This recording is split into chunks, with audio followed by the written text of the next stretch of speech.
Face à la recrudescence de la pandémie du Covid-19 dans le Tchad en général et la province du Logone occidental en particulier, les autorités provinciales entendent redynamiser leurs actions afin de contrecarrer le mal. En l'espace d'une semaine, la province a notifié 7 cas positifs, dont un décès.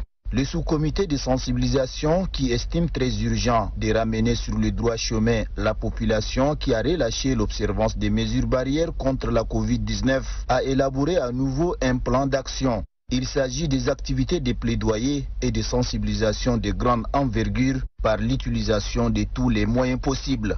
Le coordonnateur provincial des ripostes sanitaires, Dr Djekankulayom Dembayo Honoré, après avoir fait le point sur la situation épidémiologique, rappelle que les gestes barrières demeurent les seuls moyens efficaces de prévenir la maladie. Le secrétaire général de la province du Logone occidental, Gana Djikila, a une fois encore attiré l'attention de la population sur l'observance stricte des mesures barrières édictées par le gouvernement. Pour épargner la population de cet ennemi invisible, la Covid-19, le sous-comité de sensibilisation compte sur l'implication de toutes les sensibilités, mais aussi et surtout le soutien des bonnes volontés, notamment les ONG de la place. La montée des eaux a enclavé le secteur de Boma, constituant ainsi un handicap pour la mobilité des forces de défense et de sécurité en opération au poste avancé.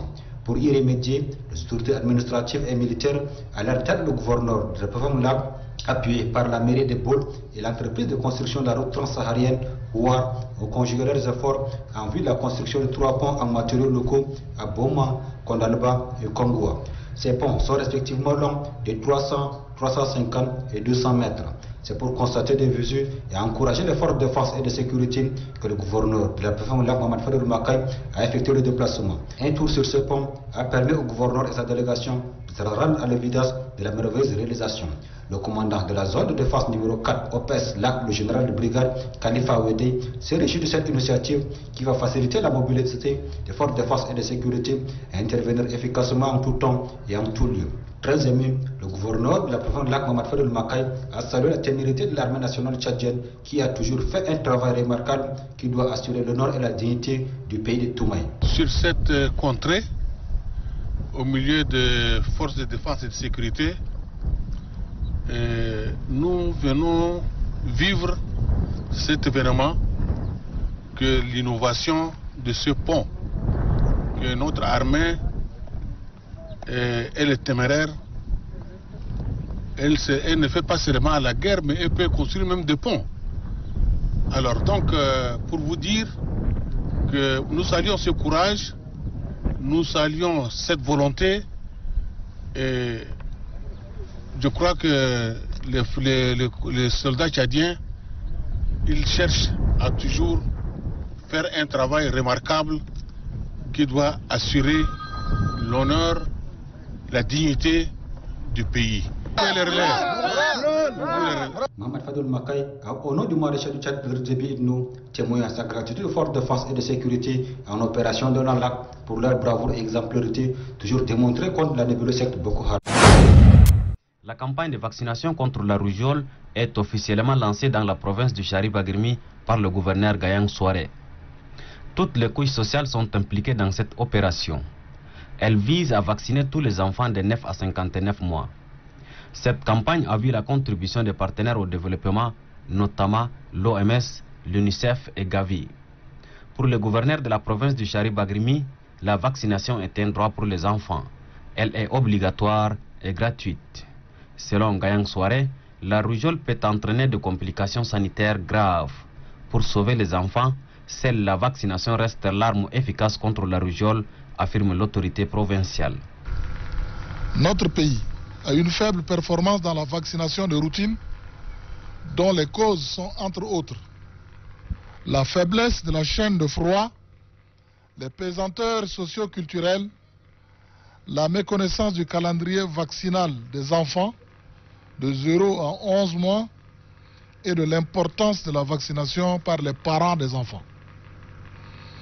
Malgré les campagnes organisées en 2019, certaines provinces du Tchad, dont la nôtre, continuent d'enregistrer les cas de rougeole.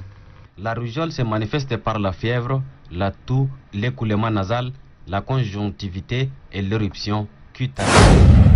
L'administration du vaccin aux enfants tchadiens, une des mesures préventives efficaces pour combattre la rougeole, maladie très contagieuse car elle est l'une des principales causes de décès de nos enfants, a précisé le délégué sanitaire provincial du Mandoul, Dr Mahamat Saleouma. Il demande donc aux parents de faire vacciner les enfants de 9 à 59 mois dans le contexte actuel de Covid-19. Le gouverneur de la province du Mandoul, Mme Diamra Betongar, appelle à la prise de conscience collective des parents et à la responsabilité de toutes les corporations socio-professionnelles pour une obligation de résultats en termes de couverture vaccinale contre la rougeole, couplée à la supplémentation à la vitamine A et au déparasitage avec l'albendazole en faveur de 188 814 enfants prévus. Appuyé des techniciens de la santé, le gouverneur de la province du Mandoul, Mme Diamra Betonga, a, en qualité de femme et surtout de mère d'enfants, administré les premières doses de vaccins aux enfants. Elle a en outre remercié les partenaires techniques et financiers pour leurs investissements aux côtés du gouvernement dans les domaines socio-sanitaires. Des 6 départements qui composent le Bata, à savoir le Bata Est, le Bata Ouest, les Fitri, Assinet, Ouadirime et Haras n'auront désormais plus de difficultés à mener à bien leur mission. C'est grâce à ces véhicules tout-terrain flambant neufs octroyés par le gouvernement tchadien à travers le ministère en charge de l'administration du territoire. En remettant à chaque préfet la clé de sa voiture, le secrétaire général de la province du Bata, Saleh Hagar Tidjani, a attiré leur attention quant à la bonne utilisation et gestion de ces moyens de l'État. Mesdames et messieurs les préfets, je voudrais vous rappeler l'utilisation de ces véhicules est strictement réservée à la mission de l'État et non à des fins privées. Nous veillerons et suivrons avec fermeté l'utilisation de ces véhicules. Satisfait, les préfets saluent cette dotation. Je profite de votre micro, remercier le maréchal du Tchad d'avoir vraiment tenu à sa promesse lors de la conférence des commissaires à Béché. Il est temps maintenant de combattre les maux qui minent dans nos départements. Voilà, nous avons ces moyens qui nous permettent de garder un contact permanent avec la population du Tchad profond. Ces chefs des unités administratives espèrent pouvoir, à l'aide de ces moyens roulants, parvenir à régler à temps les conflits et à initier des activités de développement durable. La coordination des associations de la société civile et de défense des droits de l'homme Cassido inscrit la culture de l'innovation dans son plan d'action. Un projet intitulé « Action pour le leadership féminin au sein des institutions communales dans les provinces du Borkou et du Tibesti » vient d'être lancé par cette organisation. À travers ce projet, la Cassido entend promouvoir la participation de la femme dans les instances de prise de décision locales et plus spécifiquement renforcer les capacités des associations féminines de ces deux provinces sur l'approche genre et gouvernance locale.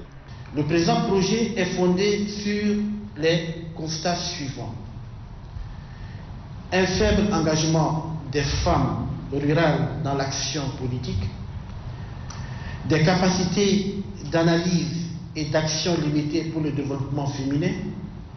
Afin de renverser cette tendance, la Cassido envisage, à travers ce projet, accompagner la présence des femmes du Borkou et du Tibesti et leur implication dans les cercles de décision locales afin de lutter contre leur exclusion et la féminisation de la pauvreté. Ce projet de la Cassido s'inscrit dans le cadre du projet d'appui à la société civile au Tchad Bazo. Cette formation dont l'objectif est le renforcement des capacités des acteurs locaux s'inscrit dans le cadre du projet d'appui à la structuration, l'annulation et planification locale dans les provinces de Wadi Fira et de Ouaddaï et mise en œuvre par le consortium BCI Al-Takhadoum. Dans son mot d'introduction, le coordinateur de l'ONG BCI, Mohamed Jidda Mahamad, a rappelé les objectifs du projet d'appui à la structuration, l'annulation et planification locale, notamment d'appuyer la mise en place et la structuration des organes de pilotage, d'accompagner les communautés dans l'élaboration et révision des plans du développement cantonal et le renforcement des capacités des acteurs locaux dans le processus de planification. Dans son mot d'ouverture des travaux de l'atelier, le gouverneur de la province de Ouada, Ibrahim Seyd Mohamed, a loué l'action de l'ONG-BCI qui, selon lui, cadre parfaitement avec la vision 2030 du Tchad que nous voulons et qui met l'accent sur le développement local des communautés et la responsabilisation à la base. Signalons que cet atelier durera 2 jours et regroupe une vingtaine de membres du comité provincial et départemental d'action du Ouattaï.